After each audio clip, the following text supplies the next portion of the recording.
23 अगस्त 2023 भारत का चंद्रयान-3 मून पर लैंड हुआ। Here we have a majestic liftoff. India has done it.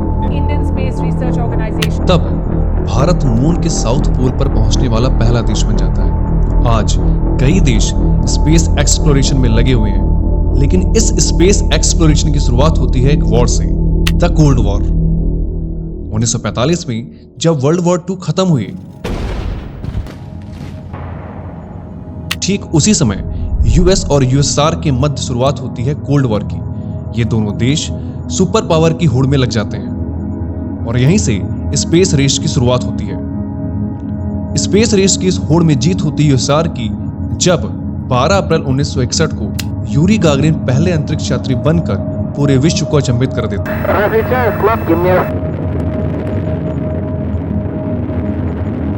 लेकिन जरा सोचिए, गागरिन एक ऐसी यात्रा में जा रहे थे जिसके बारे में किसी को कुछ पता नहीं था।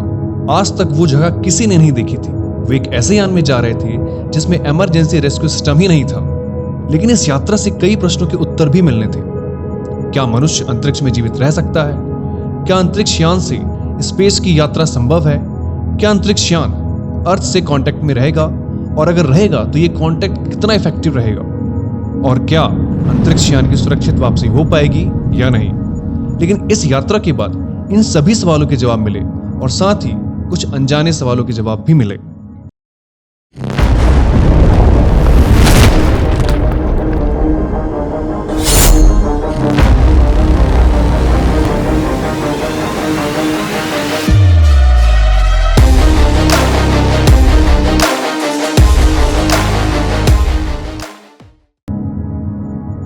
साल 1955 में यूरी अलेक्सीयेविच गागरिन रशिया के ओरेनबर्ग के एयर फोर्स पायलट स्कूल में सेलेक्ट होते हैं, जहां से इनकी ट्रेनिंग YAK-18 और MiG-15 जैसे फाइटर प्लेन के साथ शुरू होती है।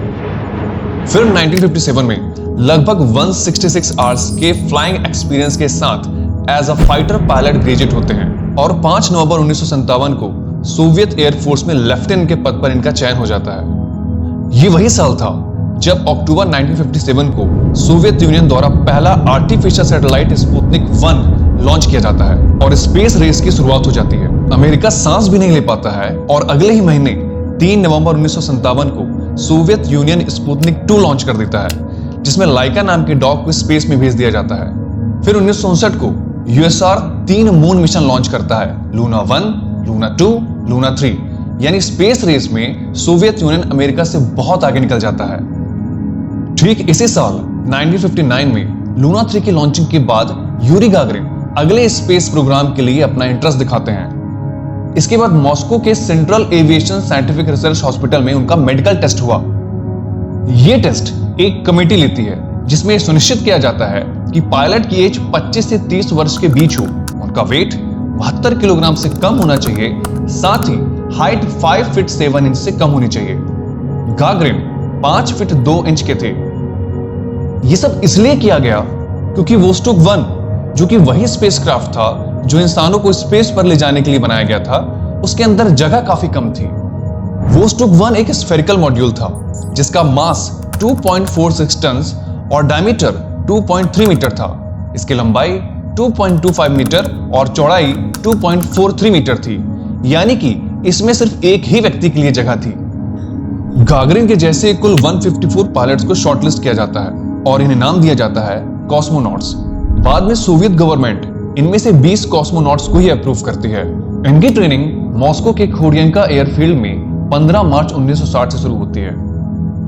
इस ट्रेनिंग में गागरिन के ऊपर कई प्रकार के एक्सपेरिमेंट किए जाते हैं, जैसे कि ऑक्सीजन स्टारवेशन, जिसमें गागरिन को एक चैम्बर के अंदर बंद कर दिया जाता है और उसमें एयर को धीरे धीरे पंप आउट किया जाता है। इसके अलावा उन्हें जी फोर्सेस के एक्सपीरियंस के लिए भी ट्रेन किया जाता है। एंड एट लास्ट, सबसे इंपॉर्टेंट, पैराशूट जंपिंग। ऐसा इसलिए क्योंकि वोस्टोक में अर्थ वापस आते समय लैंडिंग पैराशूट के थ्रू ही होनी थी। उस समय वोस्टोक की अर्थ पर सेफ लैंडिंग पॉसिबल नहीं थी, इसलिए वोस्टोक के मैकेनिज्म में इजेक्शन सीट बिल्ड की गई। यानी कि जब वोस्टोक अर्थ में री एंट्री करेगा तब कॉस्मोनॉट हाई एल्टीट्यूड पर खुद को उस कैप्सूल से इजेक्ट कर लेंगे और पैराशूट के थ्रू अर्थ पर लैंड कर लेंगे। इस प्रकार ट्रेनिंग के कई स्टेजेस के बाद 8 अप्रैल 1961 को यह डिसाइड होता है कि यूरी गागरिन इस मिशन को लीड करेंगे और उनके बैकअप के लिए रखा जाता है एक दूसरे कॉस्मोनॉट को जिनका नाम था गेरमैन टिटोव। बैकअप इसलिए रखा गया क्योंकि यदि लिफ्ट ऑफ के पहले गागरिन की तबीयत खराब हो जाती है तो गेरमैन टिटोव को स्पेस में भेजा जाएगा।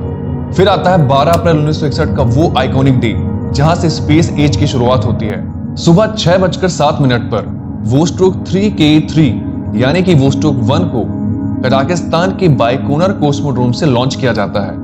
लॉन्चिंग की कई स्टेजेस के बाद वोस्टोक गागरिन को लेकर अर्थ के आउटर स्पेस में 327 किलोमीटर की दूरी पर ऑर्बिट करने लगता है। गागरिन का स्पेसशिप 108 मिनट में अर्थ का एक पूरा चक्कर लगा लेता है। तब इस स्पेसशिप की स्पीड 27,000 किलोमीटर प्रति घंटे थी। इस बीच उन्होंने कई चैलेंजेस भी एक्सपीरियंस किए। सबसे पहले तो ये कि वो अपने स्पेसशिप को कंट्रोल ही नहीं कर सकते थे, ये पूरी कंट्रोलिंग अर्थ से ही की जा रही थी। दूसरा, इंसान ने पहली बार वेटलेसनेस को एक्सपीरियंस किया। तीसरा सबसे बड़ा चैलेंज था कम्युनिकेशन, यानी अर्थ से यदि कम्युनिकेशन ब्रेक होता है तो ये पूरा का पूरा मिशन ही फेल हो जाता। और इस मिशन का सबसे अंतिम और इंपॉर्टेंट हिस्सा लैंडिंग। जब वोस्टोक अर्थ के एटमॉस्फेयर में एंटर करता है तब 7,000 मीटर की ऊंचाई पर गागरिन को इजेक्शन सीट के थ्रू उस कैप्सूल से बाहर निकलना था और फिर पैराशूट के थ्रू अर्थ पर लैंड करना था।